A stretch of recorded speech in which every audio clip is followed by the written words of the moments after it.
একদিন এক অসহায় ভিখারী হযরত ফাতেমা রাদিয়াল্লাহু তাআলা আনহার ঘরের দরজায় এসে করুণ কণ্ঠে বললেন, আমাকে কিছু খাবার দিন, আমি ক্ষুধার জ্বালা আর সইতে পারছি না। অসহায় ভিখারীর করুণ আর্তনাদে মায়া মমতার প্রতিমূর্তি হযরত ফাতেমা রাদিয়াল্লাহু তাআলা আনহা এত ব্যথিত হলেন যে তার চোখ বেয়ে ঝরঝর করে পানি পড়ছিল, কিন্তু ভিক্ষুককে দেওয়ার মতো তার ঘরে কোনো কিছুই ছিল না। কিন্তু ভিক্ষুককে খালি হাতে ফিরিয়ে দিতে হযরত ফাতিমাতুজ জাহরা রাদিয়াল্লাহু তাআলা আনহা মোটেই সম্মত ছিলেন না। তাই তিনি গৃহের মধ্যে দেবার মতো কিছু না দেখে হযরত হাসান এবং হোসাইন রাদিয়াল্লাহু তাআলা আনহুমা যে মেষের চামড়াটি বিছিয়ে রাতে শয়ন করতেন তাই ভিক্ষুককে দিয়ে দিলেন, আর দেবার সময় নম্র কণ্ঠে বললেন, বাবা, আপনাকে ইহা ছাড়া আর কিছুই দিতে পারলাম না, আপনি অন্যত্র একটু চেষ্টা করে দেখুন। ভিক্ষুক বললেন, আমার তো মা চামড়ার প্রয়োজন নেই, আমার খাবার দরকার। ভিক্ষুকের এমন করুণ কথা শুনে হযরত ফাতেমা রাদিয়াল্লাহু তাআলা আনহা নিজের গলা থেকে গহনা খুলে তাকে বললেন, ইহা নিয়ে বিক্রয় করে কিছু খাবার ক্রয় করা যায় কিনা দেখুন। আমি আপনাকে খাওয়ার জন্য কিছুই দিতে পারলাম না, সেজন্য আমাকে ক্ষমা করে দিন। কোন এক সময় নবী করিম সাল্লাল্লাহু আলাইহি ওয়াসাল্লাম তার প্রিয় কন্যা ফাতেমা রাদিয়াল্লাহু তাআলা আনহাকে একটি নতুন জামা তৈরি করে দিয়েছিলেন। ওই সময় তার নিকট একটি পুরাতন জামাও ছিল। ওই মুহূর্তে হঠাৎ করে একজন ভিখারি নিয়ে এসে হযরত ফাতেমা রাদিয়াল্লাহু তাআলা আনহার নিকট একটি জামা ভিক্ষা চাইল। তখন ফাতেমা রাদিয়াল্লাহু তাআলা আনহা নিজের দুইটি জামা হতে একটি ভিখারিনীকে দান করে দেওয়ার মনস্থ করে পুরাতন জামাটি নিয়ে আসলেন। হঠাৎ করে তার মনে এটা ভেসে উঠল যে কোনো সময় কাউকে কিছু দান করলে নিজের পছন্দনীয় প্রিয় জিনিসটি দান করতে হয়।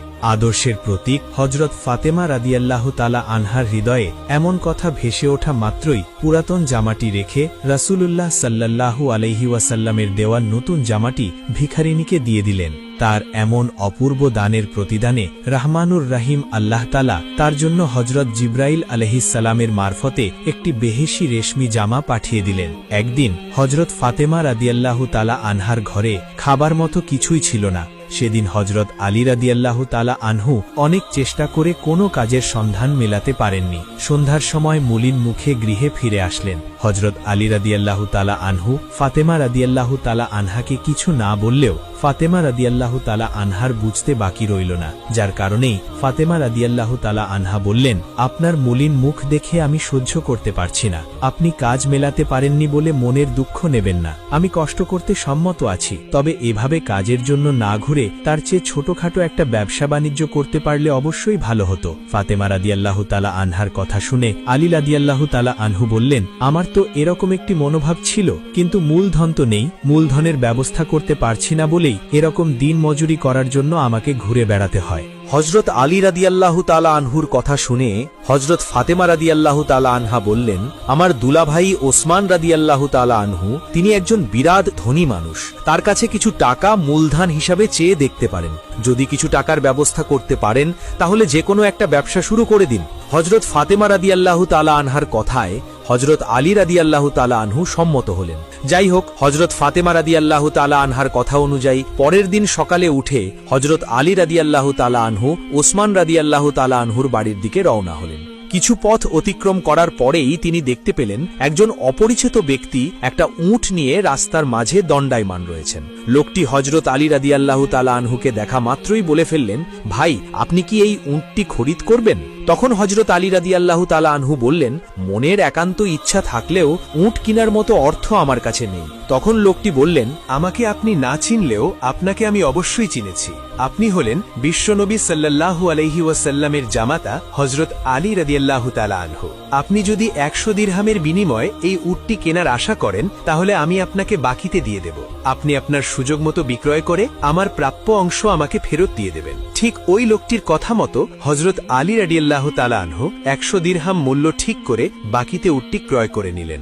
অতঃপর তিনি বাড়ির দিকে চলে গেলেন। কিছু দূর চলতে না চলতেই এক ব্যক্তির সাথে তার দেখা হলো।